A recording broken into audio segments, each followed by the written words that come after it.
klausau. Labas vakaras. Labas vakaras. Atsiprašau, panelė ar ponė, kad taip vėlai sutrukdžiau. Jums skambina Lukas Meškauskas iš Baltic tyrimo agentūros. Skambinam tokiu paprastu klausimu ir norėčiau tiesiog bent porą minučių jūsų trukdyti.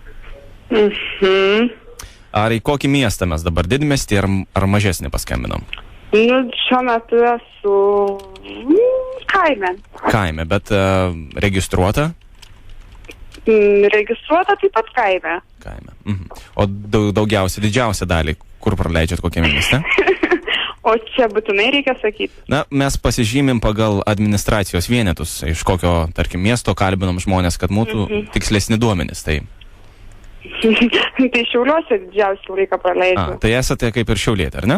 Nu, panašiai.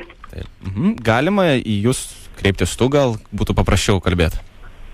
Kaip sakot? Galima jūs tujinti, norėjau paklausti. Taip, prašom. Tai kuo tu vardu esi? Gitana. Galima rašyti tikslų vardą anketoje, ar norėtum pasikeisti? Gali tikslų vardą. Gerai, Gitana, tai labai džiugu. Aš esu Lukas ir man yra jau mėnesis pavesta užduotis apklausti 10 000 Lietuvos gyventojų telefonu ir aš kasdien vakarai sėdžiu ir skambinu. Tai tema mūsų yra labai paprasta, bet ji yra svarbi. Tai yra pavardės. Lietuvaičių pavardės ir tiesiog ta tema ir norėčiau tavęs paklausti keletą klausimų. Klausau. Matot, koks dabar dalykas yra. Kaip jūs reaguotumėte, tarkim, jeigu sužinotumėt, kad jūsų darbdavys, pavyzdžiui, arba bendradarbis turi tiesiog kokią nors juokingą ar absurdišką pavardę? Ar pasikeistų požiūris jums sužinojus? Nu, nepasikeistų, nes šiaip aš tokią juokingą pavardę turiu. Irgi, ar ne? Nu, tarkim, įsivaizduokime, jūsų direktorius, tarkim, jo vardas būtų Arūnas, koks nors Bezdėla. Nu, truputėlį juokinga. Bet ar jūsų požiūris į direktorių nepasikeistų dėl tos pavardės? Ne, nepasikeistų. Jūs... Tiesiog prisiminus visada šypsena būtų. O sakykit, kokia jūsų pavardė yra?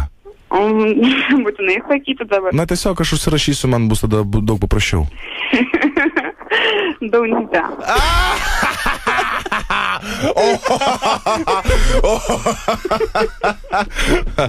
Ne, mes iš tikrųjų juokaujam, mes jau žinojom tai. Zip FM. Labas, Gitana, radijos Zip FM. Labas vakaras. Mums Ne, taip, truputėlį, taip, žinokit, graudžiai pasirodė, kaip pavardė, pasakiau, pradėjot juoktis visi. Susinepatoginai? Taip, tai galvoju, man negalima juoktis žmonių.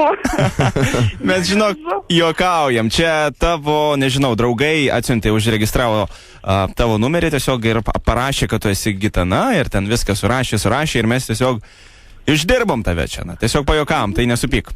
Nesupykstu, tai norėčiau perduoti Almai linkėjimus tos karščiausius, nes tikriausiai dabar jie klausos ir tikriausiai jį užregistravo mane. Tai turbūt. Valio. Tai va, linkėjimai, Almutė, tau. Gausi. Ačiū ir tau, iki. Iki, gerą vakarą. Ot kokia komunikabili mergaitė, ne? Na va, tai pasijuokėm iš pavardės, taip. Kaip, klausyk, kaip tai būtų. Bet tai kaip tikrai nesmagu reikėjo, nesmagiai žmogus turėjo pasijausti, ne, kai taip.